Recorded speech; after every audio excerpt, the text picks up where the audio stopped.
cumprimentá-lo, cumprimentar todos os vereadores da casa, cumprimentar o Pelé e o Juliano, que nos últimos dias têm feito uma batalha intensa na questão da derrubada do veto, e a todos os vereadores comprometidos com a educação. Queria cumprimentar o ex-vereador Heleno, presente aqui na casa, o responsável pelo tema que nós vamos discutir. E, fundamentalmente, quero cumprimentar essa galeria linda. Quero dizer que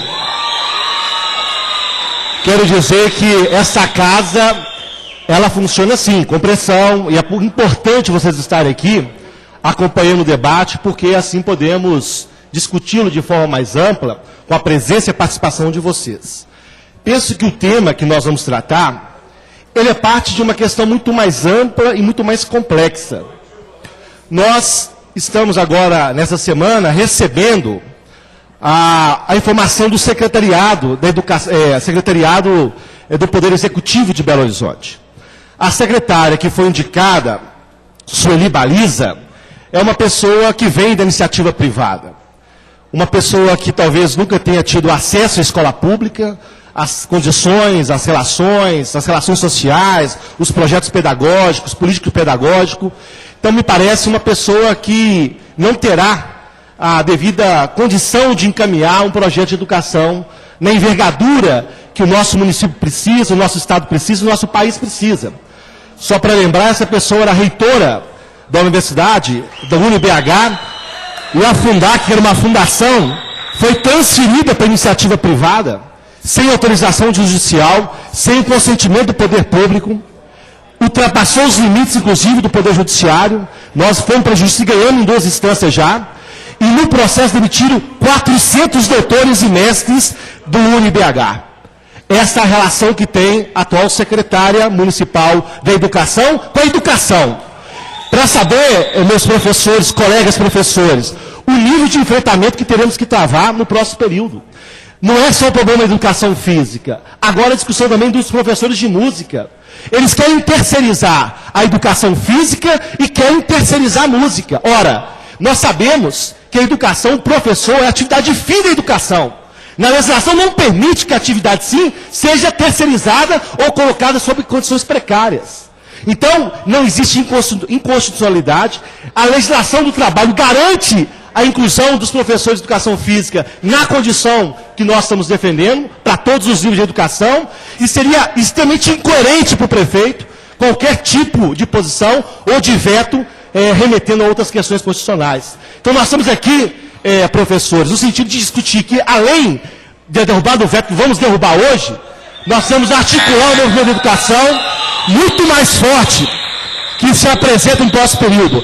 E a bancada do PCdoB está com os professores de educação física para poder construir não só essa luta, mas outras lutas vindouras que virão pela frente. Então, conte com a nossa bancada, conte com os nossos vereadores, porque travaremos uma discussão em torno da por favor, vereador. Liderança, senhor presidente. Referido. Travaremos essa batalha de forma muito aberta e muito clara, porque a educação é uma das questões fundamentais do nosso mandato e vamos encará-la da forma que tem que ser encarada. Eu gostaria de tratar um segundo assunto, me parece importante, e que também diz respeito à educação. Ontem, a América Latina ficou mais pobre, professor Ronaldo Contígio. Pobre no sentido ideológico, pobre no sentido político, pobre no sentido das conquistas sociais, pobre na luta política contra o neoliberalismo, o Estado mínimo, as políticas de precarização da educação, da saúde, das condições de vida dos povos. Ontem, infelizmente, nós perdemos o comandante Hugo Chávez. Uma pessoa que se transformou referência na política da América Latina e no mundo. Talvez tenha sido uma das grandes lideranças do início desse século em todo o mundo.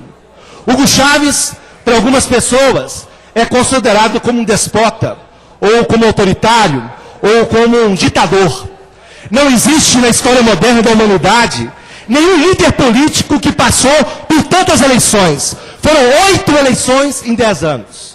2 referendos populares, onde ele teve milhões de votos da população da Venezuela.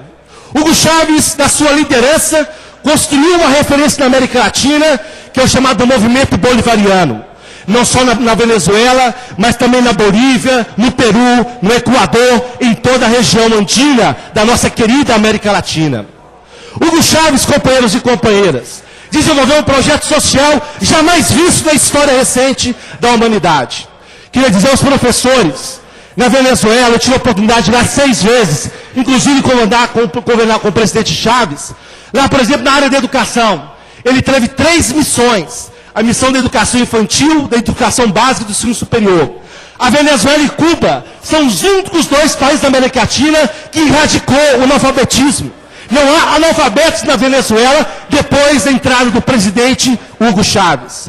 Na Venezuela, a universidade pública desenvolveu em mais de 500% nos últimos 5 anos. Existia lá uma autarquia ligada à PDVSA que empregava algumas pessoas da burocracia. Ele demitiu todos eles.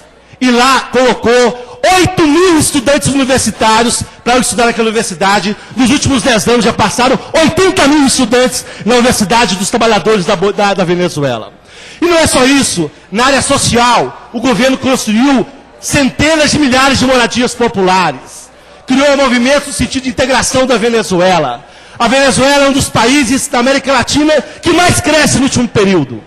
Mais do que isso, a riqueza da Venezuela, vereador Sandro, que até o governo Chávez era destinado a 10% da população da Venezuela. Nos últimos 10 anos, a riqueza do petróleo, a única riqueza do país, foi destinada à grande maioria do povo. Em apenas 8 anos de governo, ele diminuiu de 48% a pobreza da Venezuela para menos de 20%, incorporando a condição de cidadãos daquele país, milhões de pessoas na sua condição de governante.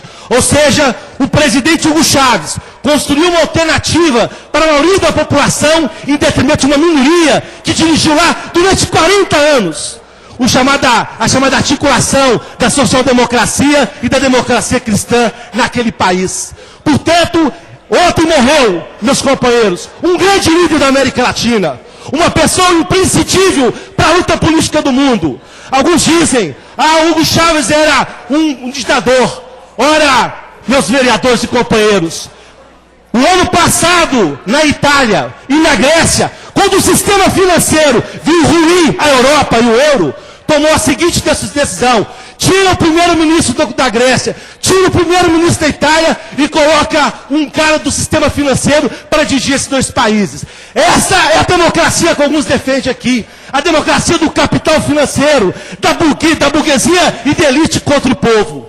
E lá na Venezuela, o comandante Chávez, líder do seu povo, líder da Revolução Bolivariana, líder das comunidades mais carentes da América Latina, líder da articulação da América Central e de toda a América Latina, construiu uma alternativa de poder, combateu o neoliberalismo, combateu o empreguismo, o patrimonialismo na Venezuela, construiu uma alternativa concreta para aquele povo, construiu uma alternativa de vida para o conjunto dos trabalhadores e do povo que vive naquela Venezuela. Portanto, senhores vereadores, é com muita tristeza que nós anunciamos a morte desse comandante. Uma grande referência política para a humanidade, mas que o seu caminho, as suas palavras, o seu projeto de vida, o movimento bolivariano da Venezuela continua a existir, porque o futuro da humanidade não é esse capitalismo fajuto e falido. A luta pelo socialismo continua na ordem do dia e assim que a nossa humanidade, na educação, no trabalho e na construção da nossa sociedade.